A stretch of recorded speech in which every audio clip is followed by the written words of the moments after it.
Hey, what's up everyone, Ragey Golden Eagle here, having way too much fun as always. And what a great time to be alive. Steam finally started allowing adults-only uncensored games, though their visibility is disabled by default. If that's something you want to see, you need to manually go enable it in your settings. It's already there now. So Steam did this, and the moral authoritarian busybodies are predictably reeing up a storm over it. They are once again back to waving around their already debunked pseudoscientific studies that quote-unquote prove that porn is bad, in the same way that 20 years ago they had alleged studies to prove video games cause violence. Except this time around they have even less teeth now, since they actually have nothing at all about completely fictional animated porn, the kind you're gonna find on Steam. All they can do is lump it in with the real-life stuff and just call it all the same. Must be way too much work to use all the money they sucker out of church-going grandmas and soccer moms to actually fund some real studies. If they did that, how would these professional victims keep paying themselves?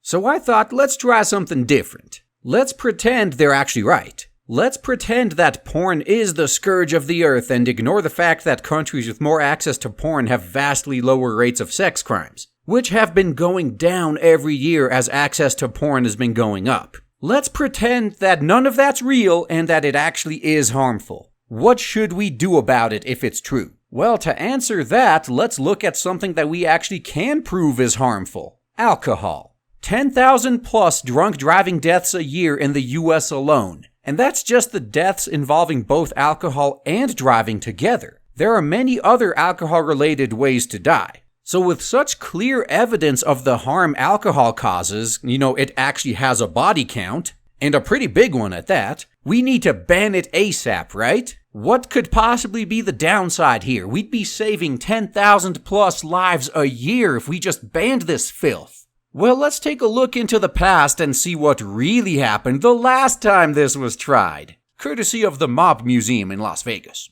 Before Prohibition started in 1920, members of criminal gangs in large American cities existed on the periphery of society. Since the 19th century, there was, as sociologists call it, a social hierarchy of big city bosses, of political machines financing their control of votes in neighborhoods with payments from criminals running gambling and prostitution rackets and bribing police to look the other way. Under them were many local gangs of various ethnic groups such as Irish, Italian, Jewish, and Polish, focused on street-level crimes such as extortion, loan sharking, drugs, burglary, robbery, and contract violence. Yeah, this right here was the extent of so-called organized crime pre-Prohibition. And funny enough, this actually adds credence to what I've been saying all along, that the government is nothing but the most powerful mafia on the block. They pretty much ran the mafia! But anyway, I am kind of misusing the term here. Those were just regular old gangs. What about the mafia as we know them? In cities such as New York and Kansas City before 1920, the Sicilian Mafia, whose members were among the 4 million people who immigrated from southern Italy to America starting in about 1875,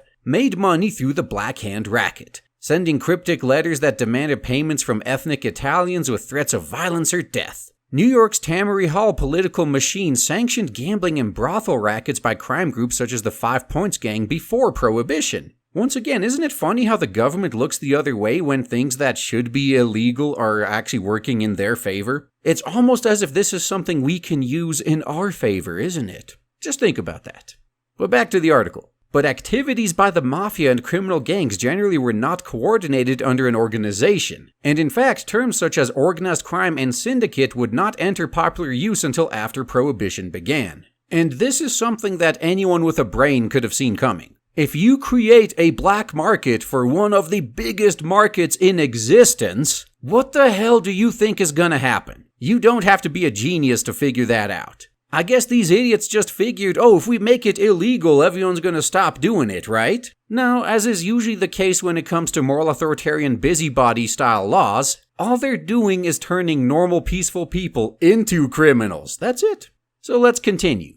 Prohibition practically created organized crime in America. It provided members of small-time street gangs with the greatest opportunity ever. feeding the need of Americans coast to coast to drink beer, wine, and hard liquor on the sly. Organized racketeers dominated the illegal bootlegging industry as well as the urban machine bosses and the vice kings. They understood banking and other legitimate business and bribed policemen, judges, juries, witnesses, politicians, and even federal prohibition agents as the cost of doing business. And if you want to see a real-world example of where this is still going on, look at all those South American drug gangs. They pretty much do the same shit. Using a combination of bribery and threats, not very many people want to mess with them. Or hell, this is probably still going on here in the US for that matter. Look at prostitution, for instance. How long has prostitution been illegal, and yet it's still around? The world's oldest profession, and not even making it illegal can destroy it. It's almost as if forcing it underground and giving organized crime even more things to profit off of may not end up being a good thing in the long run. But then again, moral authoritarian busybodies only feel, they don't think. They are incapable of considering the long run. Or even if they were, they can't clearly see it from the fantasy bubble they live in. They have absolutely zero understanding of human nature. Hell, especially when it comes to things like victimless crimes. You think anyone gives a shit that it's technically illegal if they have an easy way to access it? As we saw in the Prohibition era, nobody really cares. So let's take a look at how the mob kept growing. By the early 1920s, profits from the illegal production and trafficking of liquor were so enormous that gangsters learned to be more organized than ever, employing lawyers, accountants, brewmasters, boat captains, truckers, and warehousemen, plus armed thugs known as torpedoes to intimidate, injure, bomb, or kill competitors. They bought breweries closed because of prohibition. Oh, that's a smart move right there, though. Hopefully they moved all the equipment. And hired experienced brewers. And if I was a brewer back then and I just lost my entire livelihood, and the mafia came to me and said, hey, if you work for us, we'll keep paying you. Fuck yeah, I'd do. I wouldn't even have to think about it. I'd side with them in a heartbeat. Unlike my own government, they're the ones actually creating jobs and protecting my livelihood. Anyway, continuing. They ran boats out into oceans and lakes to buy liquor from Great Britain and Canada, leading to the term rum running. They paid individual citizens to operate stills at home to make gallons of bad-tasting booze. They sold illegal beer, watered-down whiskey, and sometimes poisonous rot-gut booze in thousands of mob-owned illegal bars known as speakeasies. And this is the kind of stuff you see in the movies. Often, to screen customers at these illegal bars, a bouncer would look through a peephole in front of the door before refusing them or letting them in. So this is just the early 1920s, and we can already see the effects that this has had. All Prohibition did was create organized crime, didn't stop anybody from drinking. Everyone who drank before just went to mob-operated speakeasies to continue doing it. Well, maybe one or two goody two-shoes stopped drinking, but for the most part, nobody cared about this law. Nobody cared about Prohibition. Just like how right now they're doing it with prostitution. Nobody cares. And as easy as it is nowadays to get a cheap plane ticket to another country, if you really want to get a prostitute, just go get one from a foreign country. There's just so many ways around these pointless bans nowadays.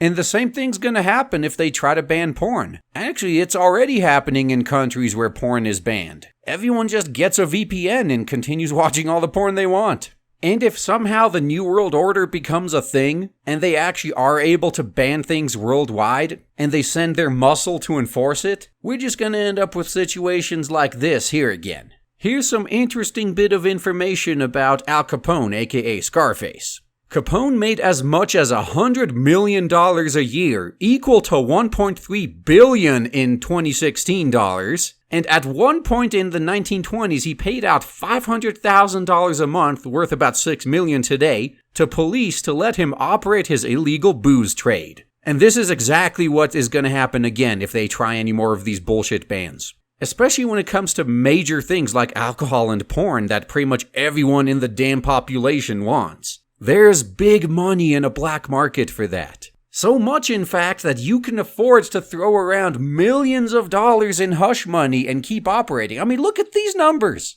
Scarface here was paying $500,000 a month, which completely coincidentally adds up to $6 million for the whole year. And he was making $100 million. Literally just a small 6% is what he was paying to get the government off his ass. That's less than most people pay in taxes in current year. This would be a step up for almost all of us. And look at it from the perspective of the grunt policeman too. They don't make all that much money. Police aren't rich. And the job's hard, and they get shit on all the time by the public. All the while they're expected to do dangerous work and put their life on the line. If you were a cop making, say, $50,000 a year, and you were just about to bust some illegal brewery, and then the guy who ran it said, hey, if you just look the other way and pretend you didn't see us, we're gonna pay you $1 million a year. Not very many people wouldn't take that deal, especially if they got family to take care of. Though speaking of family, if the bribery didn't work, that's when the threats would come in. If you still decided to fight, then that's when you'd get photos in the mail of your family. You'd get the point.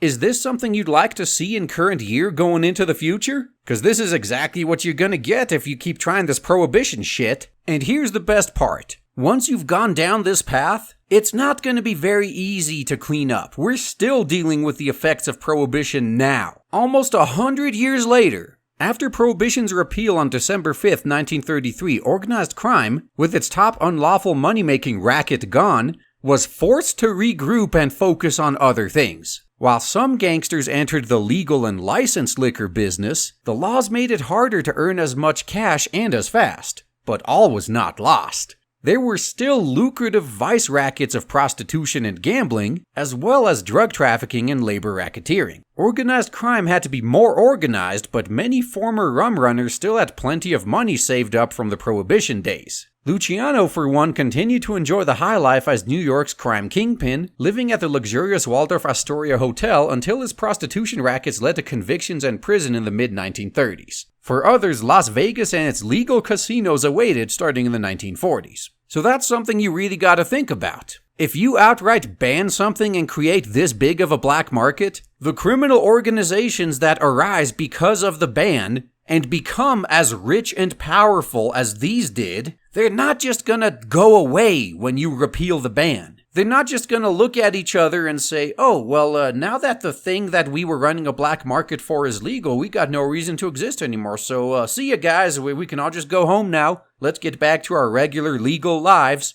No one does that shit. Well, a few might. But for the most part, that's not gonna happen. You're not gonna see these huge multi-billion-dollar organizations just disband overnight. Oh, hell no. They are gonna try as hard as they can to hold on to what they have.